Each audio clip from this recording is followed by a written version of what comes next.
एक बार की बात है, भगवान शंकर, माता पार्वती जी तथा नारद जी के साथ भ्रमण पर निकले। चलते चलते वे चैत्र शुक्ल तृतीया के दिन एक गांव में पहुंच गए। उनके आगमन का समाचार सुनकर गांव के श्रेष्ठ कुलीन स्त्रियां उनके स्वागत के लिए स्वादिष्ट भोजन बनाने लगीं। भोजन बनाते बनाते उन्हें काफ़ी देर हो गई, किंतु साधारण कुल की स्त्रियां श्रेष्ठ कुल की स्त्रियों से पहले ही थालियों में हल्दी अक्षत लेकर पूजन हेतु वहां पहुंच गईं। पार्वती जी ने उनके पूजा भाव को स्वीकार किया तथा उनके ढेर सारा सुहाग छिड़क दिया। अब क्या था, वे अटल सुहाग को प्राप्त कर वरदान पाकर वापस लौट आईं। तत्पश्चात उच्च कुल की स्त्रियां अनेक प्रकार के पकवान लेकर गौरी जी और शंकर जी की पूजा करने पहुंचीं। सोने चांदी से निर्मित उनकी थालियों में विभिन्न प्रकार के पदार्थ थे। उन स्त्रियों को देखकर भगवान शंकर ने माता पार्वती जी से कहा कि तुमने तो सारा सुहागरस साधारण कुल की स्त्रियों को ही दे दिया, अब इन्हें क्या दोगी? तब पार्वती जी ने उत्तर दिया कि प्राणनाथ, आप इनकी चिंता मत कीजिए। उन स्त्रियों को मैंने केवल ऊपरी पदार्थ से बना रस दिया था, इसीलिए उनका रस धोती से रहेगा, परंतु मैं इन उच्च कुल की स्त्रियों को अपनी उंगली चीर कर अपने रक्त का सुहागरस दूंगी। यह सुहागरस उनके भाग्य में पड़ेगा, वह तन मन से मेरे जैसी सुहागन रहेंगी। जब स्त्रियों ने पूजन समाप्त कर दिया, तब पार्वती जी ने अपनी उंगली चीर कर उन पर छिड़क दी। जिस पर जैसा छींटा पड़ा उसने वैसा ही सुहाग पा लिया। उसके बाद भगवान शिव जी की आज्ञा से पार्वती जी ने नदी तट पर स्नान किया और बालू की शिव मूर्ति बनाकर पूजन करने लगीं। पूजन के बाद बालू के पकवान बनाकर शिव जी को भोग लगाया। प्रदक्षिणा करके नदी के तट की मिट्टी से माथे पर तिलक लगाकर 2 कण बालू का भोग लगाया। इतना सब करते करते पार्वती जी को काफ़ी समय लग गया। काफ़ी देर बाद जब वे लौट कर आईं तो महादेव जी ने उनसे देर से आने का कारण पूछा। उत्तर में पार्वती जी ने झूठ ही कह दिया कि वहाँ मेरे भाई भाबज आदि मायके वाले मिल गए थे, उन्हीं से बातें करने में देर हो गई। परंतु महादेव तो महादेव थे, वे तो कुछ और ही लीला रचना चाहते थे। अतः उन्होंने पूछा, पार्वती, तुमने नदी के तट पर पूजन करके किस चीज़ का भोग लगाया था और स्वयं कौन सा प्रसाद खाया था? स्वामी, पार्वती जी ने पुनः झूठ बोल दिया। मेरी भाबज ने मुझे दूध भात खिलाया, उसे खाकर मैं सीधी यहाँ चली आ रही हूँ। यह सुनकर शिव जी भी दूध भात खाने के लालच में नदी तट की ओर चल दिए। पार्वती जी दुविधा में पड़ गईं।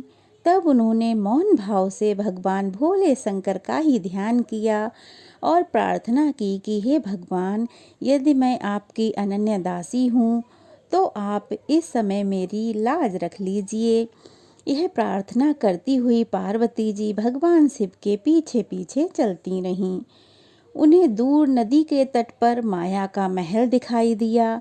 उस महल के भीतर पहुंचकर वे देखती हैं कि वहाँ शिवजी के साले तथा सलहज आदि सब परिवार उपस्थित हैं। उन्होंने गौरी तथा शंकर का भावभीना स्वागत किया। अब वे दोनों लोग 2 दिनों तक वहाँ रहे। तीसरे दिन पार्वती जी ने शिव से चलने के लिए कहा, पर शिव जी तैयार ही नहीं हुए। वे तो अभी और रुकना चाहते थे।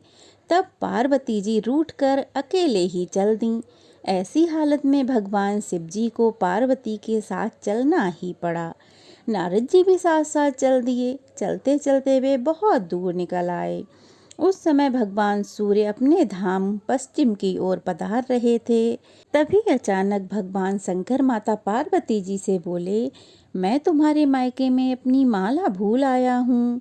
ठीक है, मैं ले आती हूँ, पार्वती जी ने कहा और जाने के लिए तत्पर हो गईं। परंतु भगवान ने उन्हें जाने की आज्ञा ना दी और इस कार्य के लिए ब्रह्मपुत्र नारद जी को भेज दिया। परंतु वहां पहुंचने पर नारद जी को कोई महल नजर न आया। वहाँ तो दूर दूर तक जंगल ही जंगल था, जिसमें हिंसक पशु विचर रहे थे। नारद जी यहाँ वहाँ भटकने लगे और सोचने लगे कि कहीं वे किसी गलत स्थान पर तो नहीं आ गए। मगर सहसा ही बिजली चमकी और नारद जी को शिव जी की माला एक पेड़ पर टंगी हुई दिखाई दी। नारद जी ने माला उतार ली और शिव जी के पास पहुंचकर वहां का पूरा हाल कह सुनाया। शिव जी ने हंसकर कहा, नारद जी, यह सब पार्वती की ही लीला है। इस पर पार्वती जी बोली, मैं किस योग्य हूँ। तब नारद जी ने सर झुकाकर कहा, माता, आप पतिव्रताओं में सर्वश्रेष्ठ हैं। आप सौभाग्यवती समाज में आदि शक्ति हैं। यह सब आपके पतिव्रत का ही प्रभाव है। संसार की स्त्रियां आपके नाम स्मरण मात्र से ही अटल सौभाग्य प्राप्त कर सकती हैं और समस्त सिद्धियों को बना तथा मिटा सकती हैं, तथा आपके लिए यह कर्म कौन सी बड़ी बात है। महामाये गोपनीय पूजन अधिक शक्तिशाली तथा सार्थक होता है। आपकी भावना तथा चमत्कार पूर्ण शक्ति को देखकर मुझे बहुत प्रसन्नता हुई। मैं आशीर्वाद रूप में कहता हूँ कि जो स्त्रियाँ इसी तरह गुप्त रूप से पति का पूजन करके मंगल कामना करेंगी, उन्हें महादेव जी की कृपा से दीर्घ आयु वाले पति प्राप्त होंगे। ऐसा आशीर्वाद देकर नारद जी वहाँ से अंतर ध्यान हो गए और शिव जी माता पार्वती जी के साथ वापस अपने कैलाश पर्वत पर लौट आए और मंद मंद मुस्कुराकर अपने कैलाश पर्वत पर साधना करने लगे। तो यह थी गणगौर की व्रत कथा। कैसी लगी कमेंट बॉक्स में ज़रूर बताइएगा। अच्छी लगी हो तो वीडियो को लाइक करके शेयर कीजिएगा और अगर नए हैं तो चैनल को सब्सक्राइब कीजिएगा। गणगौर वाले दिन यह कथा अवश्य ही सबको सुननी चाहिए, तो आप लोग ज़रूर इस कथा को सुनिएगा। जय माता दी, जय भोलेनाथ, जय माता पार्वती। भोलेनाथ तथा माता पार्वती की कृपा सदा सब पर बनी रहे और सभी सुहागन स्त्रियों का सुहाग सदा अटल रहे, संतान सुख शांति से रहे और सबके घरों में सुख समृद्धि का वास हो।